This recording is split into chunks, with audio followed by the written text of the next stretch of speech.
Fundamental software testing. What is software testing? Now, why testing is needed? Now, any particular product is made. It has to be tested to ensure that it is bug free or it is having a good quality. Now, software testing is the process of finding errors or the hidden defects in the software. It is a process of executing a program with the intention of finding bugs in it. It is done to verify that a software meets the requirement. It is a process to find out if a software works as expected. Now, when you go for shopping, when you buy a particular product, you will not just see the cost of the product, but the most important thing you will see is the quality. For example, if you are buying any dress, you will see the material of the dress, you will see the color of the dress.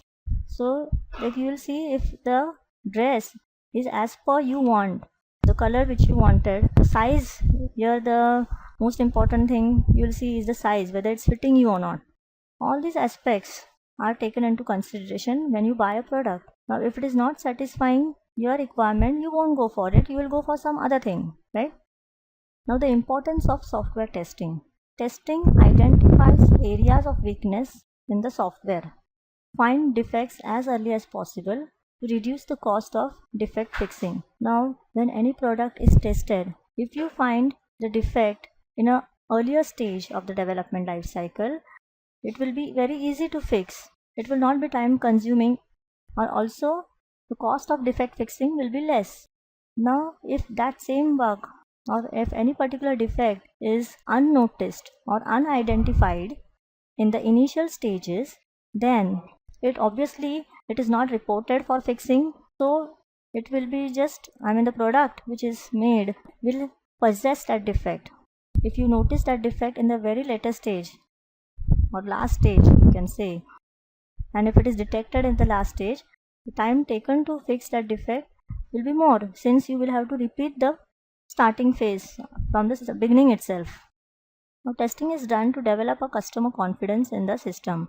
Now, when any customer goes to buy any product, if he likes the product, if he finds it is of good quality, obviously his confidence in that particular product or that particular brand will increase.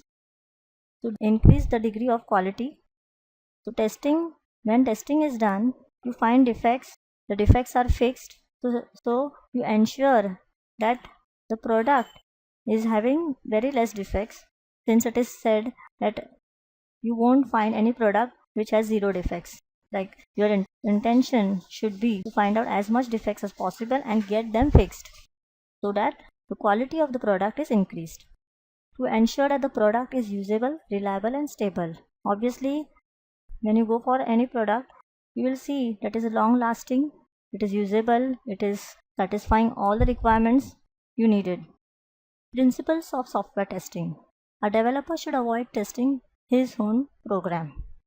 Now, when you write particular essay, for example, and you read it on your own, you won't find your own mistakes. You'll think you are written perfectly alright. There's nothing wrong in that. But if you give the same article or the same essay to some other person for reading, he will point out lot many mistakes, like grammatical mistakes or spelling mistakes. So obviously, when you give it to some other person for rectifying, he will point out your mistakes, and the next time you won't repeat them. So obviously, you are going for a better thing next time. So next time when you write an essay, it will have a better language, or you will avoid spelling mistakes, avoid grammatical areas, and it will be a good quality. So the first principle tells us that a developer should avoid testing his own program. Like, when a developer or a programmer writes a code, he won't find any mistakes.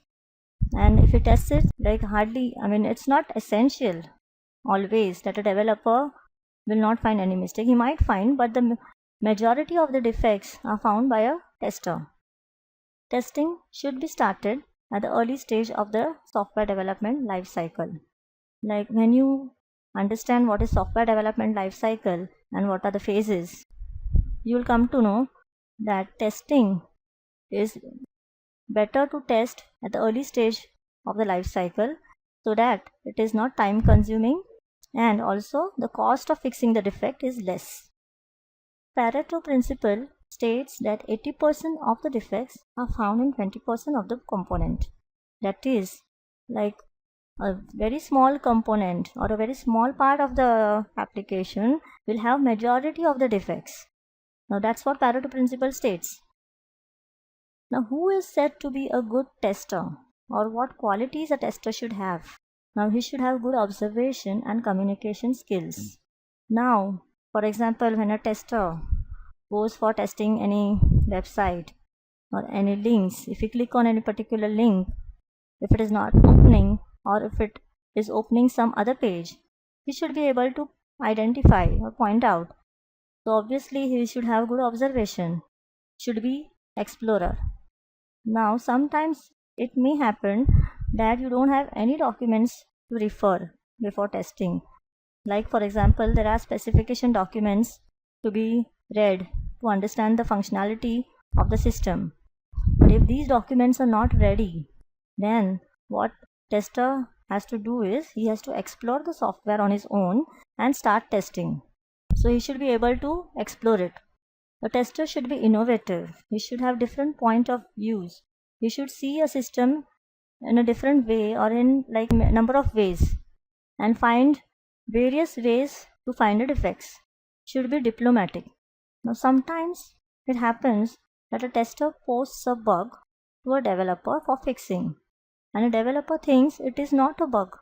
Obviously he has done the coding, he has done the programming, he has developed it, so he will think he has done everything right, and now the bug which is posted is not exactly a bug. So now in this case, a tester should be able to explain the developer that it is a bug. He should be able to prove it that it is a bug. So he should be diplomatic to discuss it with the developer. He should have patience. Now when a bug is reported to a developer for fixing, now a developer will have hundreds of bugs for fixing. So sometimes it happens that he takes a lot of time for fixing, and tester waits for the bug to be fixed so that he can retest it. So he should be able to wait or should have patience for that. Should have good judgment, should find bugs as early as possible. Now it is good if a tester finds bugs as early as possible so that he is covering lot many defects in lesser time, and obviously those defects will get fixed and the system or the software will be of a good quality.